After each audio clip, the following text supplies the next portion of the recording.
Everyone, this is Monica and I heartily welcome to all of you to my YouTube channel that is Subject English. Guys, मैंने अपने पिछले 2 videos में आपको present tense के 2 portions पढ़ा दिए हैं, प्रेजेंट इंडेफिनिट और प्रेजेंट कॉन्टिन्यूअस। अभी इस वीडियो में मैं आपको प्रेजेंट परफेक्ट टेंस के पूरे रूल्स बताऊंगी, स्ट्रक्चर बताऊंगी। So without wasting a single minute we should go on our topic. Let's move on. Present perfect tense, इसकी पहचान क्या है, आइडेंटिफिकेशन क्या है, आ है, या है, ई है, ये है।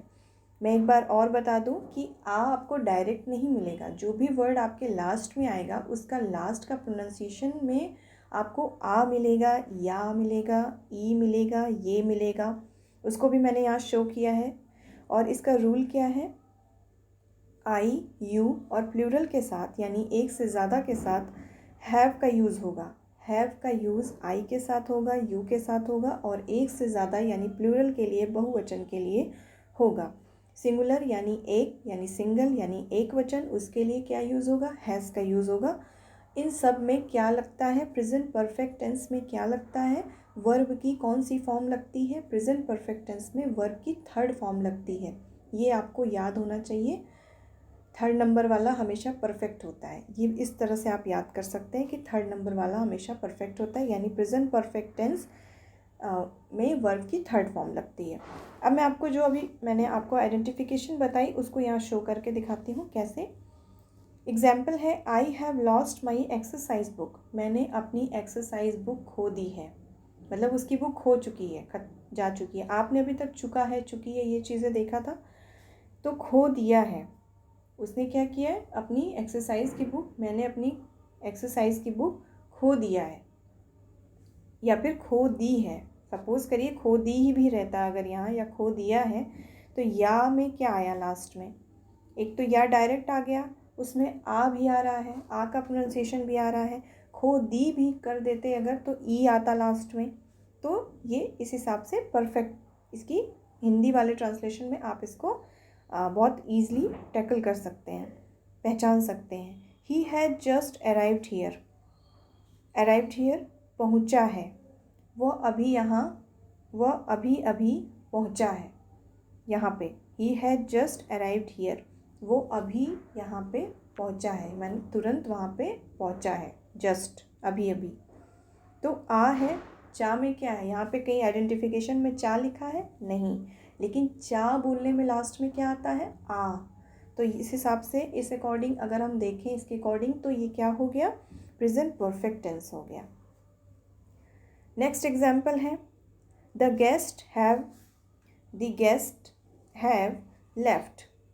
जो गेस्ट हैं, गेस्ट यहाँ पे एस लगा हुआ है, यानी जितने भी मेहमान आए थे वो जा चुके हैं या चले गए हैं। चले गए हैं तो लेफ्ट मीन्स चले गए, तो गए में क्या हो गया, ए। मैंने पीछे बताया था यहाँ पे, अगर ये आप इसको देखिए तो ये तो इसके अकॉर्डिंग अगर हम इसको देखें तो गए हैं। The bus has left already. बस हैज़ लेफ्ट ऑलरेडी, जो बस है वो पहले ही जा चुकी है, पहले ही जा चुकी है। तो यहाँ पे जो की है, की में क्या आ रहा है, आप यहाँ देखिए, यहाँ पे ई आ रहा है।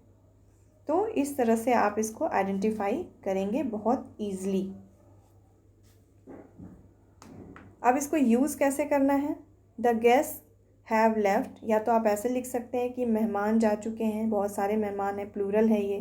तो यहाँ पे क्या यूज़ किया गया है, अगर आप यहाँ पे गेस्ट्स हैं, ये एस है यहाँ पे, ये एस को देखिए, तो इसकी वजह से यहाँ पे क्या यूज़ किया गया है, हैव का यूज़ किया गया है, क्योंकि ये गेस्ट्स हैं, यहाँ पे एस लगा हुआ है।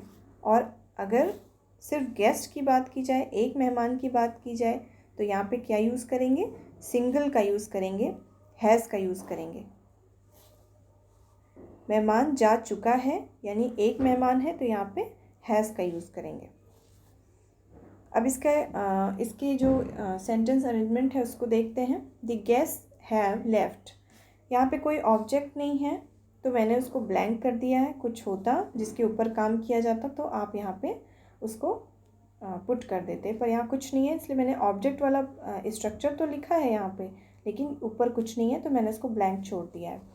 The guest have not left, आपने पिछले वीडियोज़ में ये चीज़ें की हैं, इसका स्ट्रक्चर आपको अच्छे से समझ में आएगा। Have the guest left, have the guest not left, have the guest left, have the guest not left. अगर मैं ये बोलूँ कि क्यू वाले या WH वाले सेंटेंसेस बनाने हैं, तो अब उसके लिए मैंने यहाँ पे हिंदी को थोड़ा और एलेबरेट किया है ताकि आप कंफ्यूज नहीं होइए।